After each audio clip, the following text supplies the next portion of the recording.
Real Madrid versus Manchester City in the first leg of the semifinals, guys. Let's get it. In this video, I'm just going to be telling you guys my predictions and what I think about each team and why I came to my conclusion at the end.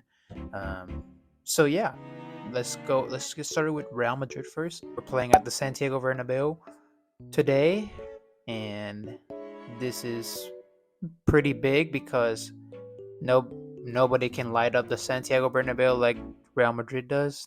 They're gonna score for sure, and I don't think injuries are gonna play a big factor in Real Madrid's success in this tie. They have Ferland Mendy out, but he's been out for a while now. They have Alaba out too, which is I think it's big, but I don't think it's gonna matter in this state and age. Historically, I mean, let's be honest, guys. Historically, Real Madrid is favored.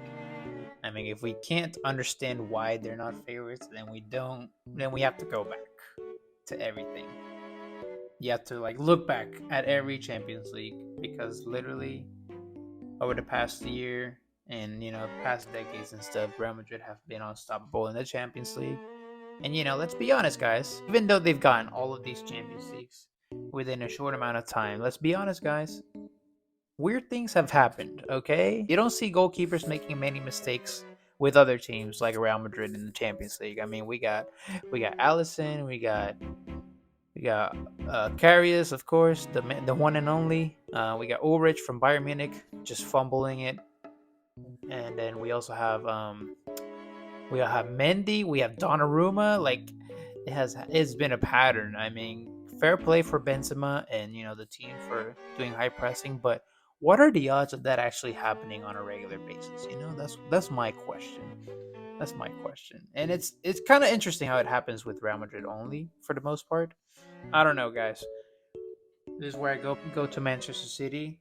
I think Manchester City right now are just in the best form. Right now, I think they are the best team in the world as far as playing style and as far as talent. I think they are the better team. Number one, they have Holland, which is a big difference from last year because back then they didn't have a number nine as natural as and as talented as Holland. I mean, Aguero was playing the nine back then, but he wasn't really necessarily a number nine, if you know what I mean. He was more of a 10, more of a 10 that just kind of happened to play in the nine position. But he wasn't a natural born nine like Holland is, and Holland has been amazing this season, especially in the Premier League, of course, but also in the Champions League. So he's been having a tear this season. He's likely to win Ballon d'Or if they win the Champions League and the league in the Premier League. I wouldn't be surprised. We also have to factor in with Manchester City that it is a rematch from last season. They did collapse pretty badly last season against Real Madrid. They were about to win within 5 minutes, going to the finals and stuff, and literally Rodrigo happens and they just ended up collapsing in the end. But I think that will play a big role. I think the players will be very motivated in the sense that they will want to win this match. I mean, they've been looking for this Champions League for so long now, and they are desperate. This is one of their, if not, this is one of their opportunities to actually get to the final and maybe win it this time, and not like what happened with Chelsea in 2020 or 2021. I'm not even sure anymore. Foden is also back. I think Phil Foden would play, decently. Having him back will be a plus for Manchester City. Nathan Ake's injury is a little bit unknown, I think, and also Alaba, but just verify that for me within the next few hours after I upload this video. I think Ake has been a really solid role player for Manchester City, especially in the back line for them. Especially now since John Stones is moving more on the defensive midfielder type of role, and he's been absolutely incredible for Manchester City there. But I think Ake will be missed for sure. I don't see that being like a big piece of them not winning the Champions League or not winning this tie at least.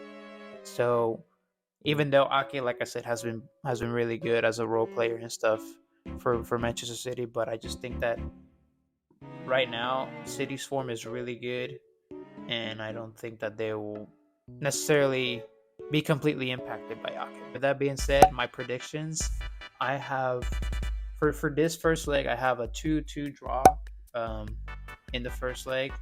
I just think that Real Madrid in the Santiago Bernabeu is gonna be hard to beat, especially now, since they've won, their Copa del Rey, and Rodrigo seems like he's back in form, which is really good news. And Benzema has also been on a tear lately. They might be third in La Liga right now, but that's because they kind of just stopped competing against Barcelona for it. If I'm being quite honest, their main focus right now is the Champions League. And now that the Copa del Rey is out of the window and they got it, and they achieved it, they are for sure more focused on the Champions League because this is their tournament at the end of the day. So Holland, I think, will score. Benzema and Rodrigo will be main factors, I think, and I think they will also score. I think both of them will be the scorers for Real Madrid. I think it'll all come down to who makes chances, because at the end of the day, this is a Champions League game. If you miss a big chance, it could be big. It could bite you in the end. And so whoever executes on their chances is likely going to win this whole tie, of course. Because Manchester City can play really well, and we've seen it, and we've seen them last year. They were playing out of their minds against Real Madrid, and then all of a sudden they just collapsed because they weren't able to execute all of their chances, unfortunately. As much as I want to say Manchester City is going to play really well in this tie, I wouldn't rely on that specifically, because at the end of the day, if you can't execute your chances, you're just going to not win anything in the Champions League. And I mean, we can take Real Madrid for an example. They weren't the best team always in the Champions League against their opponents, and they found a way to win because they capitalized on their chances. That's my prediction, guys. Please leave a like, subscribe if you're new, of course, and comment down below what you guys think of who's gonna win this leg, and also who do you think is gonna win the tie. And if you want, also just throw in there, who do you think is gonna win the Champions League? I mean, we also have another leg going on, of course, with Inter Milan and AC Milan. I will definitely be uploading a video soon about that. All right, guys, I'll see you on the next one. Peace.